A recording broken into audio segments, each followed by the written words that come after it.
السلام علیکم دوستو، ایک ایسا انسان جو کہ کلرک سے کروڑپتی بن چکا ہے۔ چند ہفتوں پہلے میں نے دھوتی کرتا پہنے ایک شخص کو ایک دکان سے کلفی لے کر کھاتے ہوئے دیکھا۔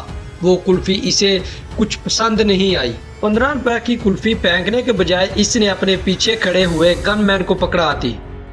دوستو، میں ہوں آپ کا ہوسٹ عمران علی، آپ دیکھ رہے ہیں ڈیلی لائف۔ اس انسان کی بات کریں تو وہ انسان بحریہ ٹاؤن کا مالک ملک ریاض حسین تھے، جن پر الزام ہے کہ وہ لوگوں کو کروڑوں روپے بطور تحفے میں ہی دے دیتے ہیں۔ ملک ریاض کبھی ایک کلرک ہوا کرتے تھے، لیکن اب وہ ایک کروڑپتی بن چکے ہیں اور ان کا دولت کمانے کا سفر ابھی تک جاری ہے۔ 63 سالہ ملک ریاض ایک ٹھیکیدار کے گھر میں پیدا ہوئے اور والد کے کاروبار میں خسارے کے بعد میٹرک پاس ملک ریاض کو کلرک کی نوکری کرنا پڑی اور بعد میں فوج میں ایک نچلے درجے کے ٹھیکیدار کی حیثیت سے کاروبار کیا۔ یہ ان کی زندگی کا مشکل ترین دور تھا۔ وہ اپنے تقریب ہر انٹرویو میں اس دور کی تکلیف ضرور بیان کرتے ہیں۔ دوستو، اس تکلیف کے بارے میں بیان کریں تو اس دور میں بچی کے علاج کے لیے گھر کے برتن فروخت کرنا، خود کلی یعنی سفیدیاں کرنا اور سڑکوں پر تار گول لگانے جیسے واقعات شامل ہیں۔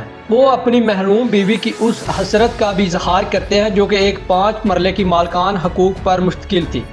پاکستان میں 90 کی دہائی میں جب جمہوری حکومت گرائی جا رہی تھی، تب ملک ریاض نے یہ تردید کی تھی کہ کاروبار میں فوج کا ساتھ بہت سودے مند ثابت ہوگا۔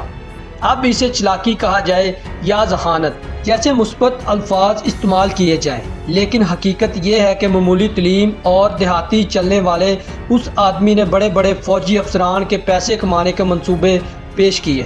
ملک ریاض کے خلاف مقدمات کی پیروی کرنے والے ایک وکیل کا کہنا ہے کہ انہوں نے سپریم کورٹ میں ملک ریاض اور اس وقت کے چیف ایگزیکٹو کے ساتھ معاہدے کی تصدیق شدہ نقل عدالت میں داخل کروائی۔ معروف عسکری تجزیہ نگار عائشہ صدیقہ نے اپنی ایک کتاب میں لکھا ہے کہ پاکستان کے بعض فوجی افسران نے زمینیں خریدنے میں ملک ریاض کی حد مدد کی اور اس کے عوض ان افسران کو طے شدہ حصہ ملا۔ کامیابی کا پہلا قدم وہ تھا جب نیوی نے راول پنڈی کے ہاؤسنگ پروجیکٹ سے تو ہاتھ کھینچ لیے، لیکن وہ اپنا نام اس رہائشی اسکیم سے واپس نہ لے سکی۔ ملک ریاض کا تیز دماغ ایک کے بعد ایک منصوبہ اپناتا چلا گیا۔ ہاؤسنگ اسکیم کے کسی بھی فیز یا سیکٹر کا اعلان اسی صورت میں کیا جاتا رہا کہ اس اسکیم کا زمین پر وجود ہوتا نہ کوئی نقشہ تک ہوتا، لیکن اس کے باوجود صرف درخواست فارم خریدنے کے لیے لوگ دیوانوں کی طرح لائن میں لگتے اور دھکا پیل کرتے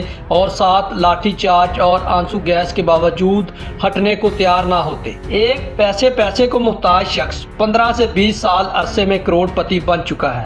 اس عرصے میں ملک ریاض پر مختلف مقدمات درج ہوئے، جن میں غریب اور کمزور لوگوں کو قتل کرنے اور ان کی زمینوں پر قبضہ کرنے، لڑائی جھگڑا، دھوکہ دہی سمیت بہت سے مقدمات درج ہوئے جو مختلف عدالتوں میں زیر سماعت، اور بہت سی مقدمات سے وہ بری ہو چکے ہیں۔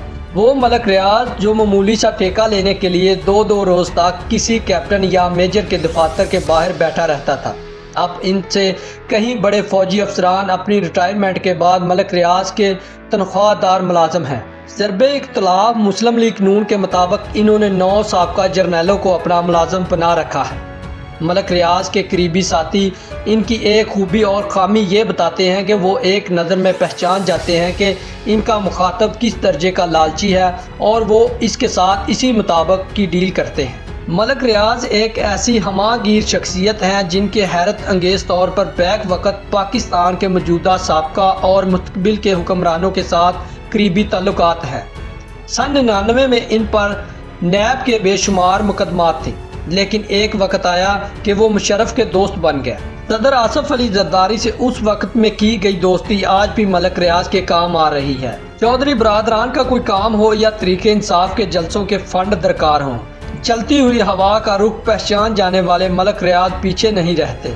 یہ بات اب پاکستانی میڈیا میں بھی آ چکی ہے، جبکہ صدر آصف علی زرداری اور نواز شریف کے درمیان معاہدہ کروانے والی شخصیت کوئی اور نہیں بلکہ ملک ریاض ہی تھے۔ اس میں کوئی شک نہیں ہے کہ ملک ریاض نے پاکستان کی مڈل کلاس کی ضروریات کو فوکس کیا اور ان کے لیے ایسی رہائشی اسکیمیں بنائی جو دیگر کے مقابلے میں بہت اعلیٰ اور معیاری نسبت تھی۔ وہ بے شمار لوگوں کی مالی امداد